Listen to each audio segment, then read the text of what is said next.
हा व्हिडिओ त्यांच्यासाठी नाही जे फक्त ऐकून घेतात आणि पुढच्या क्षणी विसरून जातात.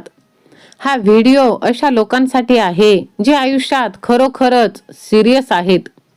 जर तुमचा विचार व्हिडिओमध्ये सोडून जायचा असेल तर आत्ताच थांबा, कारण पुढे जे सत्य समोर येणार आहे ते तुम्हाला तुमच्याच माणसांवर संशय घ्यायला भाग पाडेल.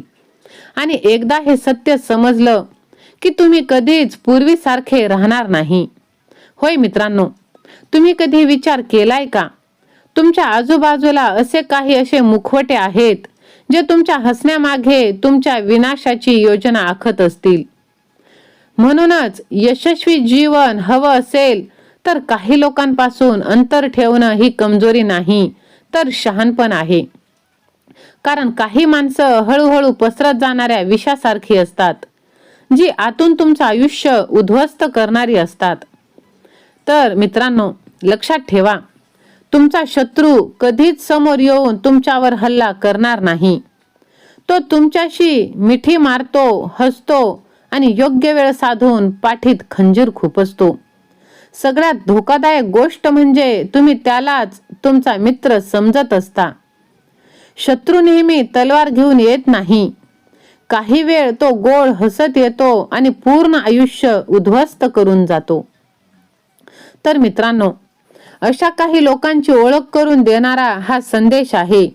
त्यासाठी हा संदेश तुम्ही शेवटपर्यंत ऐका. चॅनलवर नवीन असाल तर व्हिडिओला लाईक, शेअर, सबस्क्राईब करा. एक जरी माणूस तुम्ही ओळखला तर समजा तुम्ही आयुष्यातली सगळ्यात मोठी लढाई जिंकायला सुरुवात केली आहे. कधी असं वाटतं की सगळं असूनही काहीतरी अपूर्ण आहे. स्वप्न आहेत, मेहनत आहे, पण तरीही प्रत्येक वेळी लक्ष हे निष्ठतच आहे. का? कदाचित दोष तुमच्यामध्ये नाही. अडथळा ते लोक करत आहेत जे तुमच्या जवळ आहेत. कारण सगळ्यात घातक हे आपले शत्रूच आहेत. त्यासाठीच या लोकांपासून आपण अंतर ठेवायला पाहिजे. तुमची विचारसरणी बदलायला पाहिजे. होय, आपल्याला त्यांच्या नजरेतून जर बचायचं असेल तर भगवंताचे नामस्मरण करा आणि अशा विषारी लोकांपासून दूर राहा. तर मित्रांनो, अशा लोकांना कधीही शुभचिंतक समजण्याची चूक तुम्ही करू नका, कारण हे कधीच कोणाचे नसतात. मित्रांनो, जो माणूस सत्य मोडू शकतो तो नातेसंबंधही तोडू शकतो, हे लक्षात असू द्या. ज्या व्यक्ती सतत खोटं बोलत असतात ते कोणाचाही नसतो. आज तो तुम्हाला एखाद्या विरुद्ध भडकवेल आणि उद्या तोच दुसऱ्याला तुमच्या विरुद्ध उभं करेल. असे लोक बातम्या पसरवत नाहीत तर ते संशय पसरवतात. इकडची गोष्ट तिकडे करून स्वतःचा फायदा करून घेतात आणि इतरांना संकटात टाकतात.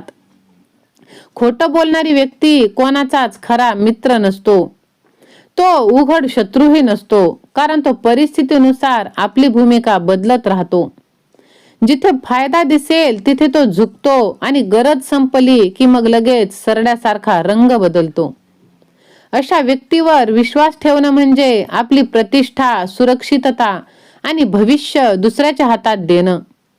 कारण खोटारडा माणूस कधी काय वापरेल, कधी कसं वाकवेल याचा काहीही भरवसा नाही. आज तुमची बाजू घेणारा माणूस उद्या त्याच माहितीचा वापर तुमच्या विरुद्ध करू शकतो. म्हणूनच अशा लोकांशी भांडणही करू नका आणि जवळीकताही ठेवू नका. भांडण केल्यास ते खोट्याने तुम्हालाच अडचणीत आणू शकतात आणि नातं ठेवल्यास तुम्हालाच तोटा सहन करावा लागतो. यांच्यापासून सुरक्षित शांत राहण्याचा मार्ग म्हणजे त्यांच्याशी शांततेत राहा आणि पुढच्या व्यक्तीच्या मनातलं ओळखून घ्यायला शिका, कारण त्यातच आपलं शहाणपण आहे. आणि अशी ही कपटी लोक कधीच कोणाचे नसतात. हे विषारी सारखेच विष पसरवत असतात.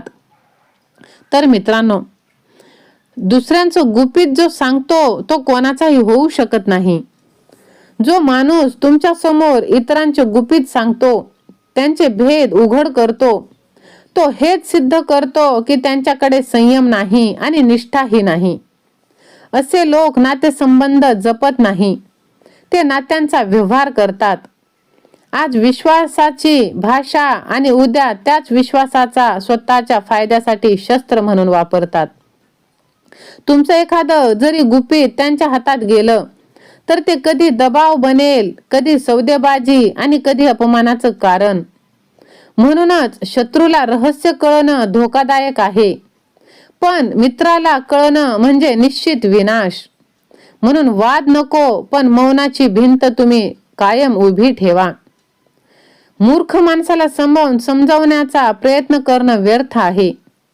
जसं भिंतीशी बोलून काहीही उत्तर मिळत नाही, तसंच मूर्ख माणूस समजून घेण्यासाठी ऐकतच नाही.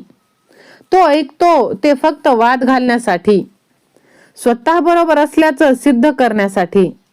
त्यामुळे तुम्ही कितीही योग्य असाल, शांत आणि तर्कशुद्ध बोललात तरी त्याचा काहीच उपयोग होत नाही.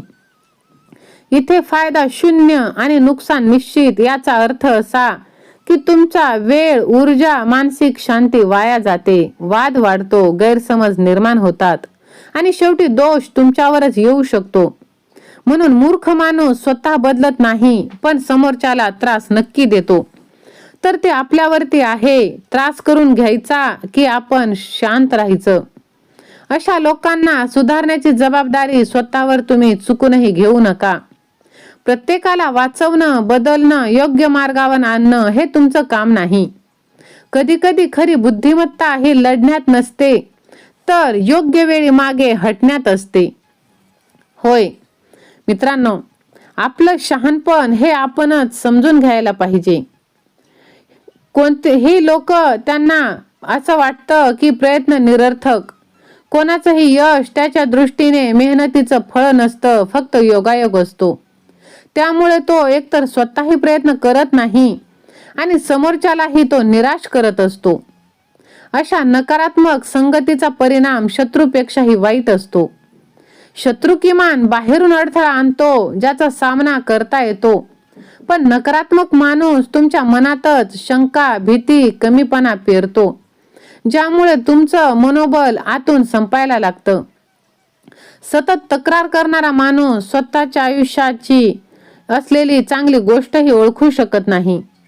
ईश्वराने जे काही दिलं आहे त्याच्याकडे कृतज्ञतेने पाहण्याऐवजी तो नेहमी अपूर्णतेकडे लक्ष देतो.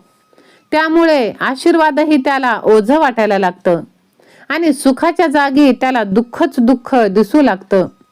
अशा लोकांना तुम्ही दुर्लक्ष करा आणि आयुष्यात कोणी चांगलं नसेल तर भगवंतांना तुम्ही आपला जवळचा माना आणि भगवंताशी सर्व काही तुम्ही सांगा. श्री स्वामी समर्थ. जय जय स्वामी समर्थ. धन्यवाद. स्वामी माऊली तुमच्या इच्छा पूर्ण करोत.